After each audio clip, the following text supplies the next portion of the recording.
Foundation day की आपको बहुत बहुत बधाई। फाउंडेशन का मतलब है नींव। वो किसी समाज की हो सकती है, एक राष्ट्र की हो सकती है, परिवार की हो सकती है, लेकिन इन सभी में अगर नींव इंपॉर्टेंट समझी जाए तो मैं मानता हूं वो एक बच्चे की होती है, क्योंकि एक बच्चे को फ्यूचर सिटीजन कहा गया है। इसका मतलब है अगर एक बच्चे की नींव सशक्त होगी, मजबूत होगी, तो इस देश का जो फ्यूचर है, इस दुनिया का जो फ्यूचर है, वो भी मजबूत होगा। इसीलिए आज विद्यालय का 4th फाउंडेशन डे मनाया जा रहा है कि विद्यालय का काम है बच्चों को शिक्षा देना, और अगर उनकी शिक्षा ठीक होगी तो उनकी नींव मजबूत होगी और वो एक अच्छे और मजबूत राष्ट्र का निर्माण करेंगे। प्रिय साथियों, आप किसी भी ऑर्गेनाइजेशन में जाएं, किसी भी कंपनी में जाएं, वहां की फैसिलिटीज, वहां का इंफ्रास्ट्रक्चर, बिल्डिंग, कोई भी चीज कितनी भी महंगी हो, पीछे रह जाएगी जब हम देखते हैं कि वहां के तो सबसे इंपॉर्टेंट और महंगे रिसोर्सेज ये सब नहीं बल्कि ह्यूमन रिसोर्स हैं। अभी हम आ रहे थे तो रास्ते में सर ने कहा कि जितना फर्क दो आदमियों के बीच में है उतना फर्क इस दुनिया में कहीं पर भी नहीं है। इसका मतलब अगर सबसे महंगी चीज, सबसे इंपॉर्टेंट चीज अगर कोई इस दुनिया में है तो वो ह्यूमन रिसोर्स है, और अगर काम करने की जरूरत है तो उसी ह्यूमन रिसोर्स पर काम करने की जरूरत है, उसी की नींव मजबूत करने की जरूरत है। और ये सौभाग्य, क्योंकि आप अध्यापक हैं, ये आपको by virtue of being teacher मिला है, तो आपका सौभाग्य है कि आप पढ़ा रहे हैं और बच्चों की नींव को मजबूत कर रहे हैं। आप देखिए कि अगर एक बरगद का वृक्ष जो सैकड़ों साल जीता है, आंधी आए, तूफान आए, सुनामी आए, वो फिर भी खड़ा रहता है। उसकी ओट में बहुत से जानवर, पक्षी भी अपना आशियाना बनाकर रहते हैं, वो कभी नहीं हिलता। उसका एक ही कारण है कि उस बरगद के वृक्ष की जो जड़ें हैं बहुत ही गहरी हैं, वो फैली हुई हैं और उसको हिलने नहीं देती।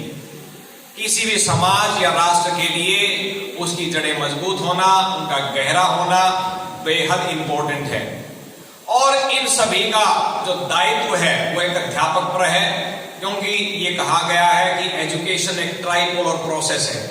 इसके अंदर 3 एंटिटी हैं, एक विद्यार्थी है, एक अध्यापक है और एक अभिभावक है। और अगर ये तीनों मिलकर काम करें तो बच्चे को कहीं से कहीं ले जा सकते हैं, लेकिन हमें अपनी रूट्स के साथ जुड़े रहना पड़ेगा, अपनी संस्कृति के साथ जुड़े रहना पड़ेगा, वैल्यूज पर खड़ा होना पड़ेगा। हम सब पढ़ चुके हैं, पढ़ते हैं, kite rises against the wind but until when till it is in our hands. यानी आप कितने भी ऊंचे उड़े, आप किसी भी ओट्स को पार कर सकते हैं, लेकिन जब तक आप किसी चीज से जुड़े हुए हैं। तो अध्यापकों का जो रोल है वो यहाँ बेहद इंपॉर्टेंट है, क्योंकि जो बच्चा है उसका हाथ उसके पेरेंट्स आपके हाथ में पकड़ा कर गए हैं, और जब तक आपका साथ रहेगा बच्चा कोई भी आयाम अपने जीवन में अचीव कर सकता है। एक छोटी सी घटना, उससे आप समझ सकते हैं। एक पिता और एक बेटी को पानी का नाला पार करना था, तो पिता ने कहा बेटे मेरा हाथ पकड़ ले, तो लड़की ने कहा नहीं पिताजी आप मेरा हाथ पकड़िए। इसके पीछे लॉजिक क्या था? तो पिता ने पूछा बेटे ऐसा क्यों कहा आपने, बात तो एक ही है। तो लड़की ने कहा पिताजी मैं तो शायद जीवन में आपका साथ छोड़ दूं, लेकिन आप मेरा साथ कभी भी नहीं छोड़ेंगे। इसका मतलब अगर अभिभावक ने अपने से ज्यादा विश्वास करके किसी बच्चे का हाथ आपके हाथ में दिया है, तो इसका मतलब हमारी जिम्मेवारी, हमारा दायित्व बहुत बड़ा बन जाता है। उसकी नींव संवारना, उसके अंदर वैल्यू एजुकेशन डालना, ये हमारी जिम्मेवारी है। तो आप सभी से मेरा अनुरोध है कि आप अपने दायित्व को समझें और उसके अनुरूप काम करें। आप समाज में बदलाव ला सकते हैं, इस प्रकार की शिक्षा आप दे सकते हैं। जहां तक पिछले वर्ष की बात है, आप सभी ने देखा कि कोरोना में सभी विद्यालय से, शिक्षा से, शिक्षक से दूर हुए, लेकिन इन सभी ओड्स के अगेंस्ट अध्यापकों ने खड़े होकर ऑनलाइन एजुकेशन दी और दोबारा कनेक्ट किया अपने बच्चों से, उनकी शिक्षा को बाधित नहीं होने दिया। जैसे प्रधानमंत्री मोदी ने कहा कि इस आपदा को आप अपॉर्चुनिटी में कन्वर्ट करिए, और अध्यापकों ने इस काम को किया और आपके लिए बड़ी खुशी की बात है कि 22 मार्च को जिस दिन सबसे पहला दिन बंद का हुआ, उस दिन भी हमारे विद्यालय के अध्यापक ऑनलाइन शिक्षा दे चुके थे, अपने वीडियो बनाकर YouTube पर अपलोड कर चुके थे। और मैं कह सकता हूं कि आप ही सबसे पहले हैं जिन्होंने सबसे पहले ऑनलाइन शिक्षा की शुरुआत इस शहर में की। और आपके लिए खुशी की बात है कि सोनीपत शहर का नाम न्यूज़पेपर में भी आया कि सबसे अग्रणीय है हरियाणा में ऑनलाइन शिक्षा देने में।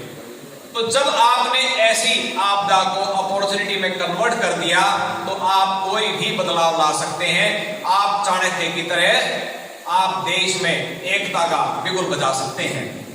आप किसी भी चंद्रगुप्त को महान बना सकते हैं। ये आपकी ताकत है, आपने उस ताकत को पहचानना है। अब मैं आपको बता दूं कि किसी भी संस्था में, किसी भी ऑर्गेनाइजेशन में अगर टीम वर्क है, सब हाथ जोड़कर एक साथ चलते हैं, तो कभी नहीं हार सकते। जब ये नया सॉफ्टवेयर हमने कंप्यूटर्स में डाला उबंटू, तो हमें नहीं पता था कि ये है क्या। लेकिन जब हमने इसकी स्टोरी को सुना, तो हमने पाया कि एक आदमी ने एक पेड़ के पास मिठाई रख दी और बच्चों को कहा, जो सबसे पहले इस पेड़ के पास पहुंचेगा, ये मिठाई उसको मिलेगी। तो आप जानते हैं बच्चों ने क्या किया? उन्होंने एक दूसरे का हाथ पकड़ा और सारे इकट्ठे भागकर पेड़ के पास पहुंच गए और सभी ने मिलकर मिठाई खा ली। इसका मतलब अगर आप अकेले खुश हैं तो आप कभी खुश नहीं रह सकते, क्योंकि जो आपके साथ हैं वो खुश नहीं हैं। आप तभी हैप्पीनेस बना सकते हैं, आप तभी खुश हो सकते हैं जब आपके आसपास रहने वाले, आपके मित्र, आपके साथी सभी खुश हैं। यानी किसी भी ऑर्गेनाइजेशन, किसी भी स्कूल या कॉलेज या इंडस्ट्री की ग्रोथ तभी हो सकती है जब हम सब हाथ पकड़कर एक दूसरे से सीखें भी, एक दूसरे को सिखाएं भी और बच्चों की नींव भी मजबूत करें। तब हम खुश हो सकते हैं और दूसरों को खुश कर सकते हैं। और इसी टीम वर्क की एक्सपेक्टेशन एक विद्यालय में, ऑर्गेनाइजेशन में आप सभी से है। जहां तक नई एजुकेशन पॉलिसी का सवाल है, आप जानते हैं आज से सैकड़ों वर्ष पूर्व, चाहे तो गरीब का बच्चा हो, राजा का हो या रंग का हो, वो सभी अपने गुरुओं से पढ़ने के लिए जंगलों में जाते थे। वहां कोई फॉर्मल एजुकेशन नहीं थी, ना कोई कंप्यूटर था, लेकिन उनको हर कार्य में दक्ष किया जाता था। उनको कैसे आग जलानी है, कैसे खाना बनाना है, कैसे शिकार करना है, कैसे अपनी रक्षा करनी है। बीच में समय बदला, एजुकेशन का स्वरूप भी बदला और हम एक रोड लर्निंग, रट्टाफिकेशन के पीछे भागने लगे। लेकिन अब जो नई एजुकेशन पॉलिसी आई है, उसने फिर से सारे सिस्टम को बदल दिया है। अब हमें और बच्चों को बदलाव की जरूरत है। आप शायद ना जानते हो, एलन मस्क आज से कुछ दिन पहले दुनिया के सबसे रईस आदमियों में था, first richest person of the world. उसने कहा इंटेलिजेंस और एजुकेशन में फर्क है। एजुकेशन का मतलब अगर डिग्री लेना है तो एक एजुकेटेड आदमी इडियट भी हो सकता है, लेकिन इंटेलिजेंट वो है जिसके पास विजडम है, जिसके पास विवेक है। तो इसका मतलब जो आज की नई एजुकेशन पॉलिसी आई है, वो हमें ये कहती है कि आप कहीं से भी सीखें, आप किसी भी एक्सपर्ट से सीखें, किसी के पास जाएं, जो आपका शौक है वो पूरा करें। अब वो सिस्टम नहीं रहा कि अगर मेरे पास साइंस है, मैं फिजिक्स, केमिस्ट्री और मैथ्स ही लूं। बच्चे को शौक फिजिक्स में, वो ले ले, उसके साथ ज्योग्राफी ले सकता है, उसके साथ वो कोई और सब्जेक्ट, कॉमर्स का अकाउंटेंसी भी ले सकता है। जो आपका शौक है आप वो सब्जेक्ट लें। और जब एक आदमी अपने शौक का काम करता है तो उसे कभी काम करने की जरूरत नहीं होती है। इसका मतलब उसकी जो आउटकम होगी वो हमेशा ही बेहतर होगी, ज्यादा होगी। तो इसका मतलब है कि जो टीचर है वो चाहे बाई चांस हो या बाई चॉइस इस प्रोफेशन में, उनको अपने प्रोफेशन में इंटरेस्ट डेवलप करना पड़ेगा, अपने शौक की चीजों को पूरा करना पड़ेगा। तभी वो एक बच्चे की फाउंडेशन को मजबूत कर सकते हैं और उसको सही दिशा दे सकते हैं। तो मेरी अध्यापकों से ये फाउंडेशन डे पर अनुरोध है कि नई एजुकेशन पॉलिसी के हिसाब से आप चलें। हर सब्जेक्ट आपस में जुड़ा हुआ है, हर सब्जेक्ट की इंपॉर्टेंस है। हमारा जो इंटरेस्ट है उसको हम फॉलो करें, अपने इंस्टिंक्ट को फॉलो करें और शिक्षा में बदलाव लाएं। यही पर हम आज लें और हर बच्चे को इनोवेटिव बनाए, वो कोई नई चीज क्रिएट करे, हर बच्चे को क्रिएटिव बनाए और वो कोई ऐसी चीज क्रिएट करे जो समाज पर अपना इम्पैक्ट डाल सके।